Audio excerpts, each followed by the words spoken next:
ஆடி மாதத்தில் வாங்கும் தங்கம் மகாலட்சுமியின் அருளை வீட்டிற்கு வரவேற்கும் மங்களத்தின் அடையாளம். இந்த ஆடியை லலிதா ஜுவல்லரியின் பொன்னான ஆடி ஆஃபரோடு கொண்டாடுங்கள். இன்று தமிழ்நாடு சட்டசபையில் வேளாண் நிதித்துறை பட்ஜெட், அதாவது இங்க ஒரு டீடைல்டு பட்ஜெட்டை வேளாண் அமைச்சர் அவர்கள் தாக்கல் செய்தார்கள். இது வேளாண் பட்ஜெட் அப்படின்னா வெறும் பயிர், நெல், கரும்பு, அந்த மரங்கள், அந்த பயிர், தோட்டப்பயிர் இல்ல விளைப்பயிர், அதை மட்டும் இல்ல, பால் வளம், அதுக்கப்புறம் மீன் வளம், அதுக்கப்புறம் கூட்டுறவு, அப்புறம் இந்த மாதிரி பருத்தி, பட்டுத்துறை, இது மாதிரி 22 துறைகளுக்கான பட்ஜெட் தான் இன்னைக்கு தாக்கல் செய்யப்பட்டது. வெறும் அக்ரிகல்ச்சர் பட்ஜெட் மட்டும் இல்ல, 22 கோஆபரேட்டிவ் பற்றியோ, மீன்வளம், கால்நடைத்துறை, இப்படி எல்லா துறைகளுக்கான பட்ஜெட் தான் இன்னைக்கு தாக்கல் செய்யப்பட்டது. அதனால இது ஒரு டீடைல்டு பட்ஜெட்டா தாக்கல் செய்தாங்க. முதற்கண் இயற்கை விஞ்ஞானி நம்மாழ்வார் அவர்களுடைய பெயரில் பட்டய படிப்புக்கான ஒரு பல்கலைக்கழகம் ஆரம்பிக்கப்படும்னு சொல்லியிருந்தாங்க. அதுக்கு வாழ்த்துக்களை தெரிவிச்சுக்கிறோம். அவர் பெயரிலே இயற்கை விஞ்ஞானி நம்மாழ்வார் அவர்கள் பெயரில் விருது வழங்கப்படும் என்று அறிவித்திருக்கிறார்கள். அதே போல அஞ்சலை அம்மாள் அவர்கள் பெயரிலும் விருது வழங்கப்படும் அறிவிச்சிருக்கிறாங்க. அதுக்கு மனமார்ந்த வாழ்த்துக்களை தெரிவித்துக் கொள்கின்றோம். ஒரு துறைக்கும் தனித்தனியா நிறைய கழகங்கள் இருக்கிறது. இப்ப சிறுதானிய கழகம், குறுதானிய கழகம், கரும்பு, பனை, நெல், வாழைன்னு தனித்தனியா ஒன்னொன்னுக்கும் டீடைல் பட்ஜெட் கொடுத்தாங்க. இப்ப தமிழ்நாடு பாத்தீங்கன்னா டெல்டா பகுதின்னு இருக்கும். தமிழ்நாடுனா டெல்டா பகுதினா நிறைய தண்ணீர் இருக்கக்கூடிய பகுதி. அங்க பாத்தீங்கன்னா இந்த நெல், வாழை, கரும்பு அதெல்லாம் பயிரிடுவாங்க. தண்ணீர் அதிகமாக தேவைப்படும் செடிக. அடுத்தது பாத்தீங்கன்னா திருவண்ணாமலை மாவட்டம், அங்கெல்லாம் பாத்தீங்கன்னா முழுக்க நெல், வேர்க்கடலை அப்படிதான். அதே போல இந்த பன்ருட்டி, கடலூர் பகுதியெல்லாம் பாத்தீங்கன்னா முந்திரி, பலா, அந்த மாதிரி மரங்கள் இருக்கும். ஆனா பாத்தீங்கன்னா கிருஷ்ணகிரி, சேலம் போன்ற இடங்கள்லாம் பாத்தீங்கன்னா தோட்ட பயிர்கள், பணப்பயிர்கள், மா, அதுக்கப்புறம் காய்கறிகள், மலர்கள், இப்படி ஒரு விதமான பயிர்கள். ஆனா தருமபுரின்னு பார்த்து தண்ணியே இல்லாத மாவட்டங்கள், மழையும் கிடையாது, பெரிய தண்ணீர் ஏரிகளோ இல்லைன்னா நீர்நிலைகளோ இல்லாத மாவட்டங்கள் சிறுதானியம், குறுதானியங்கள் தான். இப்படி தனித்தனியா தான் தமிழ்நாட்டுக்கு நிறைய விஷயங்கள் தேவைப்படுது. அதனால உங்களுக்கு ஒன்னொன்னுக்கும் நம்ம தனித்தனியா அதுக்கு வேற வேற விதமா தான் நம்ம போட முடியும். ஆனா ஒட்டுமொத்தமான எல்லாவற்றுக்கும் முக்கியமான விஷயம் தண்ணீர்.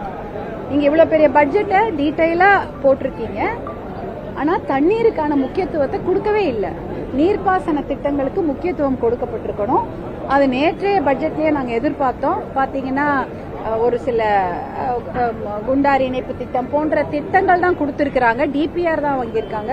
நீர்ப்பாசனத்துக்கு முக்கியத்துவம் கொடுக்காமல் ஒரு வேளாண் பட்ஜெட் வருவது என்பது ரொம்ப கஷ்டம். நீர்ப்பாசனத்துக்கு முக்கியத்துவம் கொடுத்து இந்த மானியங்களோ, இந்த மாதிரி பல்கலைக்கழகங்கள், இந்த மாதிரி நிறைய விஷயங்களை நீங்க அறிவித்திருக்கிறீர்கள். ஆனால் நீர்ப்பாசன திட்டங்களுக்கு முக்கியத்துவம் கொடுத்தாதான் விவசாயம் செழிக்கும்.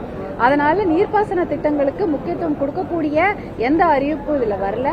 அதே போல எங்களுடைய விவசாயிகள், தமிழ்நாட்டு விவசாயிகளுடைய முக்கிய கோரிக்கை, தமிழ்நாட்டு மக்களுடைய முக்கிய கோரிக்கை, சட்டமன்றத்தில் அத்தனை பேரும் நாங்க முக்கிய கோரிக்கையாக நாங்க வைத்தது என்னவென்றால் விவசாயிகளுடைய கூட்டுறவு கடன்களை முழுமையாக தள்ளுபடி செய்ய வேண்டும் என்பதுதான். அந்த கோரிக்கை நிறைவேற்றப்படவில்லை. கூட்டுறவு கடன்கள் முழுமையாக தள்ளுபடி செய்யப்படவில்லை. அதற்கு ஒரு 14,000 கோடி ரூபாய் ஆகியிருக்கும்.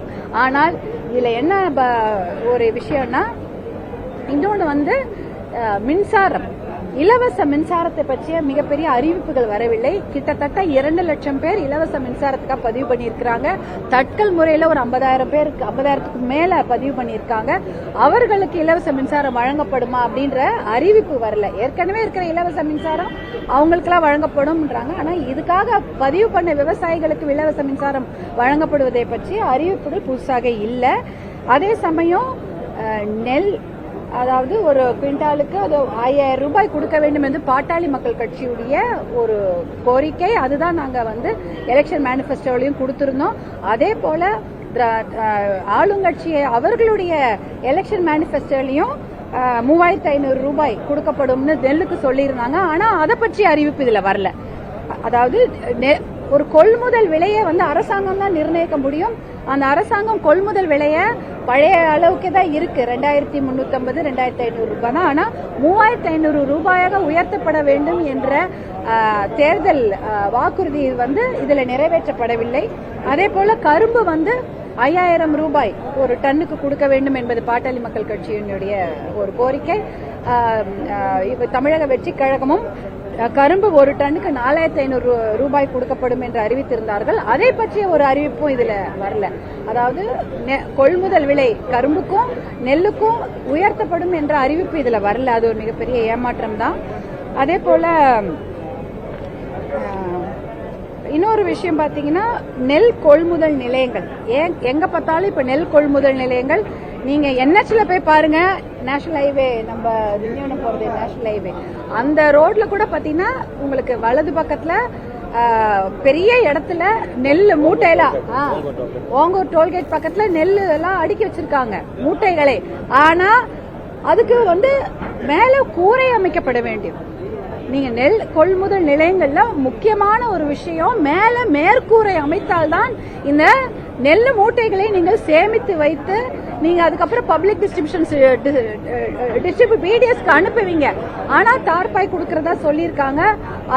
அதுல என்ன அது ஒரு அந்த திட்டம் எந்த அளவுக்கு பயனளிக்கும் என்று நம்ம இனிமேல் தான் பார்க்கணும். ஆனா நெல் கொள்முதல் நிலையங்களுக்கு முதலில் கூரை அமைத்திருக்க வேண்டும். அப்படி அமைத்தால்தான் அங்க கொண்டு விவசாயிகள் கொடுக்கப்படும் நெல்லை பாதுகாக்க முடியும். அந்த மாதிரி அறிவிப்பு அங்க வரவில்லை. இதெல்லாம் ஒரு விஷயமா நாங்க பாக்குறோம். அதே சமயம் பாத்தீங்கன்னா, நம்மளுடைய நேற்றைய பட்ஜெட் 5 லட்சம் கோடி கிட்ட அறிவித்திருக்கிறார்கள். அதுல 70,000 கோடி வட்டிக்கு மட்டுமே போகிறது. மூலதன செலவு ஒரு 55,000 கோடி அவ்வளவுதான் போகுது. இன்னைக்கு 5 லட்சம் கோடி பட்ஜெட்ல விவசாய பட்ஜெட்னு பாத்தீங்கன்னா அது 14,000 கோடி. 5 லட்சம் கோடியில விவசாய பட்ஜெட் வெறும் 14,000 கோடி. இந்த அனைத்து துறைகள் 22 துறைகளையும் சேர்த்து, மீன்வளம், பால்வளம், பருத்தி, அப்புறம் கால்நடை துறை, இப்படி அனைத்து துறைகளும் சேர்த்து 22 துறைகளும் சேர்த்து 58,000 கோடி தான் பட்ஜெட். அதாவது இதுதான் தமிழ்நாட்டுக்கு முக்கியமான பட்ஜெட், தேவையான பட்ஜெட். இதுல வெறும் 58,000 கோடி தான் பட்ஜெட்டுடைய மொத்த கூட்டு, அதாவது ஒரு அளவு. அதுலயும் வேளாண் துறைக்கு 14,000 கோடி தான். அப்ப 5 லட்சம் கோடியில நீங்க கடன் செலவெல்லாம் போக கிட்டத்தட்ட 4 லட்சம் கோடியாவது இருக்குது. இல்ல 4 லட்சம் கோடிக்கு குறைவாக இருக்குது. இல்ல 25%, 1 லட்சம் கோடி ரூபாய்க்கு நீங்க வேளாண் துறை பட்ஜெட்டையோ இந்த மற்ற துறைகளை சார்ந்த அத்தனை பட்ஜெட்டை போட்டிருக்கணும். ஆனா அதற்கு அதில் பாதி தான் போட்டிருக்காங்க. 25% கூட இல்ல, ஒரு 12-13% தான் பட்ஜெட்ல விவசாயத்திற்கும் மற்றபடி இந்த கிராமத்துல இருக்கக்கூடிய மீன் வளமா இருக்கட்டும், கால்நடையா இருக்கட்டும், பால் வளமா இருக்கட்டும், பருத்தி, பட்டு போன்ற எத்தனையோ துறைகள் இருக்கு. இதற்கெல்லாம் கொடுக்கக்கூடிய முக்கியத்துவம் 12% தான். அப்படின்றதுதான் கொஞ்சம் மனசுக்கு வேதனையான விஷயமாக இருக்கிறது. முக்கியமாக விவசாயத்திற்கு மிகப்பெரிய அளவுக்கு பட்ஜெட்டில் நிதி ஒதுக்கி இருக்க வேண்டும். அதை ஒதுக்கப்படவில்லை. நீர்ப்பாசன திட்டங்களுக்கு முக்கியத்துவம் தரவில்லை. இதெல்லாம் கொஞ்சம் வேதனைக்குரிய விஷயம். இதனால விவசாயிகளுக்கு மானியங்கள்லாம் அறிவித்திருக்கிறாங்க, நிறைய விஷயங்கள்லாம் அறிவித்திருக்கிறார்கள். இதையெல்லாம் எப்படி கொண்டு போவாங்க அப்படின்னு பார்த்தா, தண்ணி இல்லாம இந்த விஷயத்தெல்லாம் செயல்படுத்த முடியுமா என்பது மிகப்பெரிய கேள்வி. நன்றி. இந்த பட்ஜெட் வளமான தமிழ்நாட்டை நோக்கி தான் இருக்கு அப்படின்னு முதலமைச்சர் சொல்றாரு. வளமான தமிழ்நாட்டை நோக்கி நாம போக வேண்டும் என்றால் முதலில் நீர் திட்டங்களுக்கு ஒரு முக்கியத்துவம் கொடுக்கப்பட வேண்டும். இன்றைக்கு கூட பாத்தீங்கன்னா உச்சநீதிமன்றம் சொல்லியிருக்கிறாங்க, நீர்நிலைகளை பாதுகாக்க வேண்டும். 5 ஏக்கருக்கு மேல் இருக்கக்கூடிய நீர்நிலைகளை முதல்ல வரையறைப்படுத்தி அறிவியுங்கள்னு சொல்லியிருக்கிறாங்க. அதுக்கு அதை நம்ம செய்ய வேண்டும்.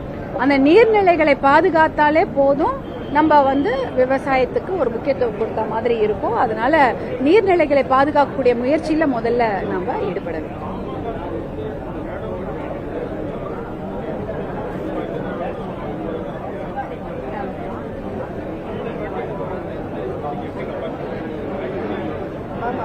அதை நாங்கள் இப்போதான் இன்றைக்கு தான் அந்த பட்ஜெட்டையும் நாங்கள் நிழல்நிலை நிதிநிலை வேளாண் நிழல் நிதிநிலை அறிக்கையை வந்து பாட்டாளி மக்கள் கட்சி 19 வருடங்களாக தொடர்ந்து வெளியிட்டுக் கொண்டிருக்கிறது.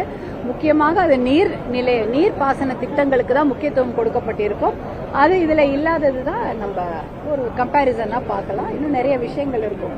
அதையெல்லாம் நாங்களும் இந்த பட்ஜெட்டை வந்து ஒப்புமைப்படுத்தி அதை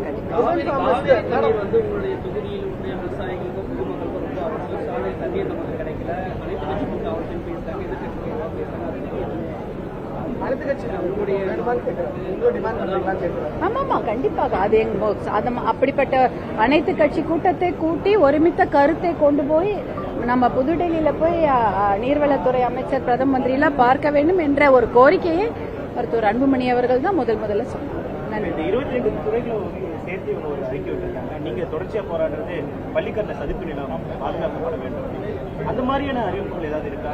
அதெல்லாம் எதிர்பார்த்து சுற்றுச்சூழல் சம்பந்தமாக, அதாவது அந்த பண்ணை குட்டைகள் அதை பற்றிய அறிவிப்புகள் வந்தது. பண்ணை குட்டைகளை உருவாக்க வேண்டும், நீர்நிலைகளை, அதாவது அந்த நிலத்துக்குள்ள இருக்கக்கூடிய பண்ணை குட்டைகளை பற்றிய அறிவிப்புகள் வந்திருக்கு. ஆனா பள்ளிக்கரணை பற்றிய அறிவிப்பு அதில் வரல. சுற்றுச்சூழல் அமைச்சகம் அதுக்காக ஏதாவது புது அறிவிப்பு வைத்திருக்கிறார்கள் என்று நாம் அதை பார்க்க வேண்டும்.